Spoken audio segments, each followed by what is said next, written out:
Welcome to Passion for Books. My name is Kim. In today's video, I'm bringing you my update on my randomized reading TBR as well as my June TBR that I started about last week. So let's get into the progress that I've made so far.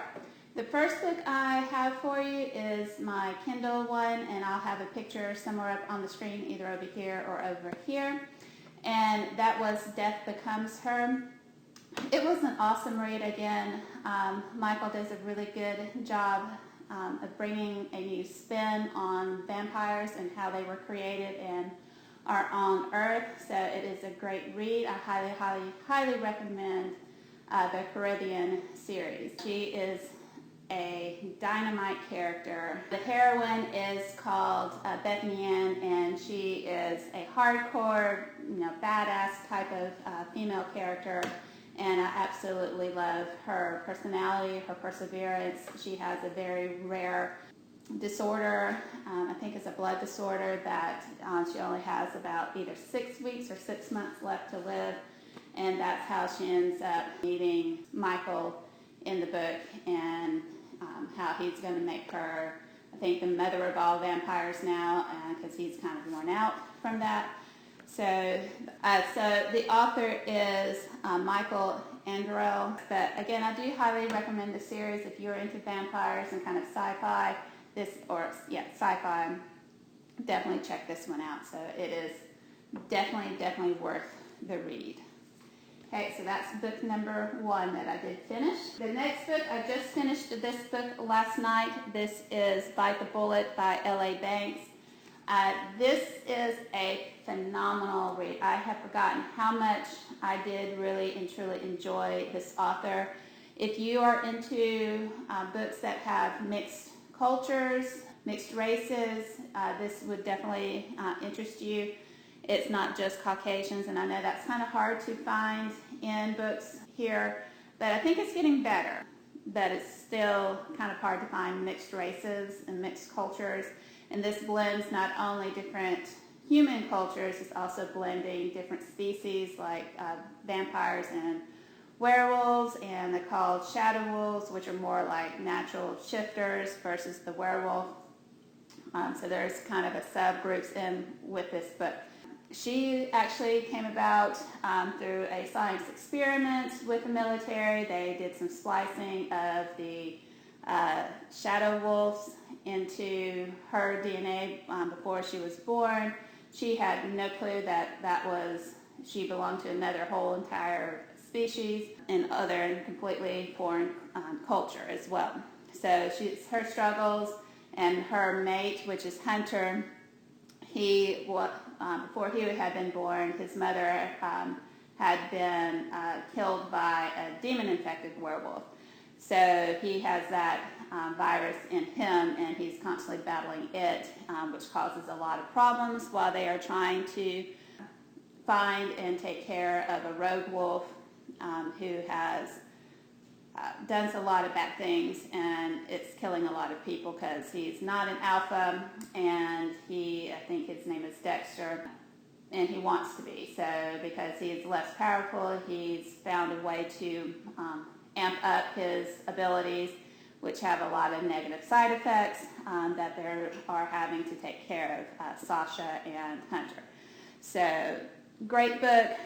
Again, I highly recommend L.A. Banks. Again, I completely forgot I even had her on my bookshelf, and when I reorganized it, I found it's like, I remember that now. So highly 5-star rating on this book. Absolutely love that book. This is a historical romance. It's called Wild Dawn by Kate Logan. Great book. It's a cross between fast-paced and slow-paced in a way. It does go back to some flashbacks of things that happen and why she does not, and her name is Regina. Okay, Lady Regina, her father is very domineering. He is very cold towards her. So she is finding a way to leave to the Americas and get out from under his thumb. And she takes her family, her maternal family, jewels and money and things, and kind of flees him, with her then fiance who also turns on her in the American wilds, and that's where McGregor comes into the picture because her fiance had hired people to take care of her, to get rid of her, and bring back jewels, I think, in her ears to as proof that he had gotten rid of her. So McGregor comes to her in this cabin out in the wilderness. He is considered a mountain man, very non-genteel in this time period. Basically gives her the choice of freezing to death and trying to survive on her own, or become his wife and take care of his infant son. So she is trying to find her own independence and be a strong woman, especially in this time period. And it's her struggle of becoming an adult in a way and finding her way as a woman in the American wilds. It's a great story. It's a sweet love story. I do feel bad for McGregor and some of the choices that she does make, but it does end on a positive note, and I will tell you that up front, but I don't want to spoil the ending for you.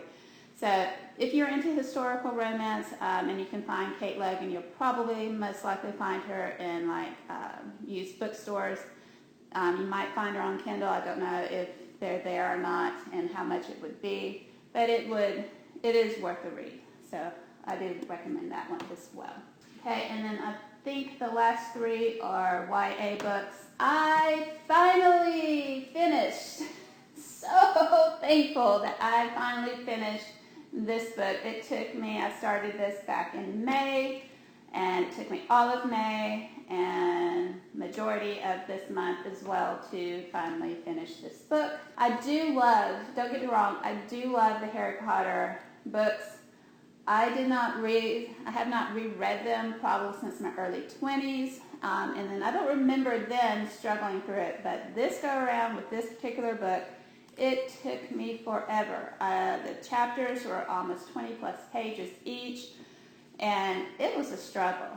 And I will be the first to admit it was a struggle. I thought maybe it was just because in May there's so much going on at the end of the year, and that's why I couldn't get through it. But I think now, as I've become a different reader from when I was younger, that these really long chapters are really difficult to get through. There is so much detail to bring this world to life that it's almost getting bogged down in it. The last few chapters, they were very fast. They were still lengthy chapters, but there was a lot of action going on, a lot of movement, and it was easier to get through those last few chapters. But about the middle of the book, that's where it really, really got to me, and it was a struggle. But I still love it. You know, I didn't go into it as not knowing about Sirius, you know, what happens with him in this book.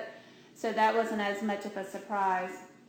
But I did not remember that Ron and Hermione were both prefects. I was like, wow. And on top of that, Malfoy, Crabbe, and Goyle were also prefects for the Slytherin team. It was, a lot of things were new that I didn't pick up on when I first read the book, or I don't remember remembering them, if that makes sense. And also, Harry seemed to be more angsty, I guess, that I didn't recall it as being that much then either. But again, I'm a different person now reading this book versus when I first originally. So I may not have picked up on it as much then because my mind was a lot younger thinking than I am now here in my 40s. So 20 years difference definitely has a different outlook on books like this when we go back to reread them. At least so far that's been my experience with that anyways. But again, I love Harry Potter. I would always recommend this to people to read because it is definitely worth the read. Just thankful that I finally got through it because I was not sure that was going to happen. But it did not DNF it. I did continue that one. This book is from my book outlet haul. This is Pitch Dark by Courtney Almeida. Great story. I mean, a YA book and being a horror genre / sci-fi horror, definitely worth the read. If you're into that, if you've ever watched Aliens or anything of that nature, it kind of has that feel to it, but in an appropriate audience way.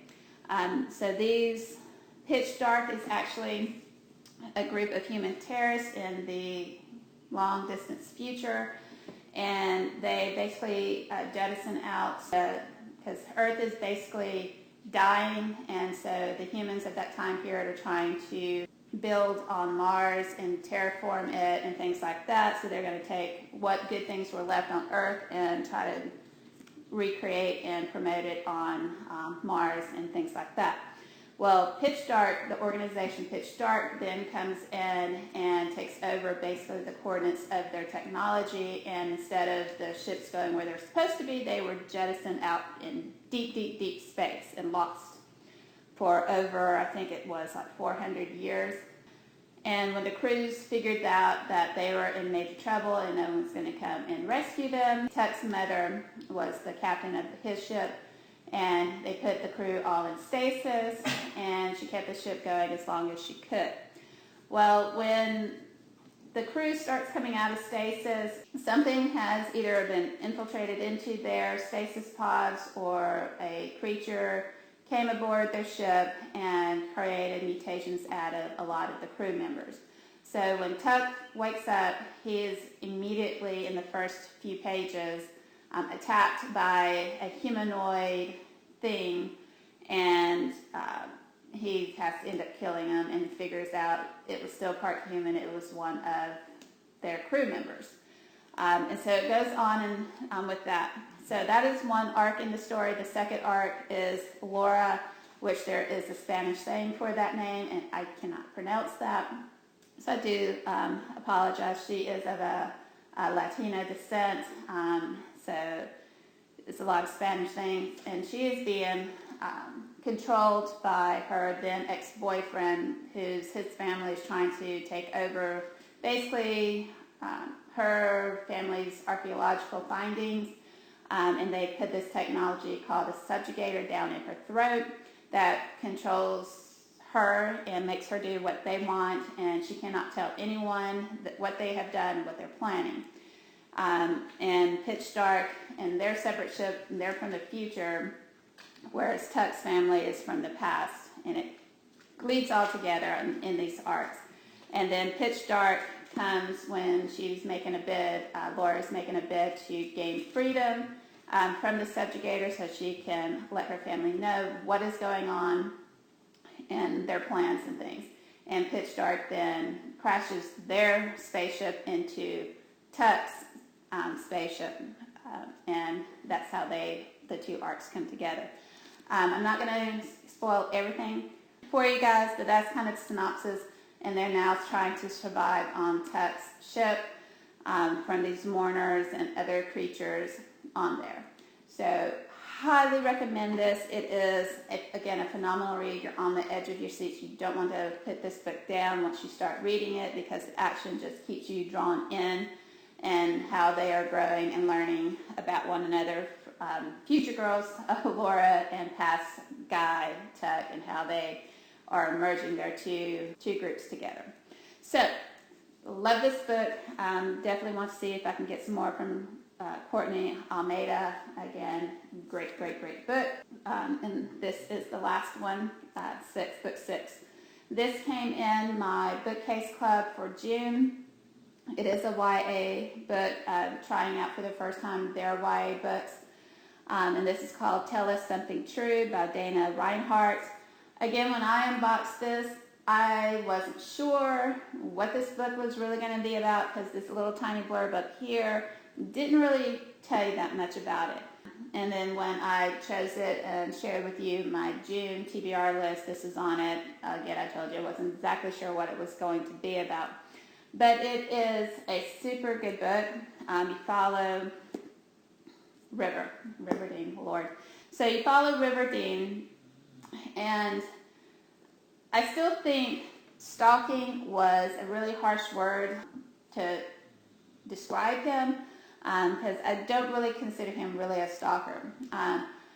What happens at the very beginning of the book, his girlfriend, it starts off, they go on a date, go out to this middle of this lake that's near them, and she breaks up with him, dumps him. He is in complete shock, had no clue that that's what was going to happen.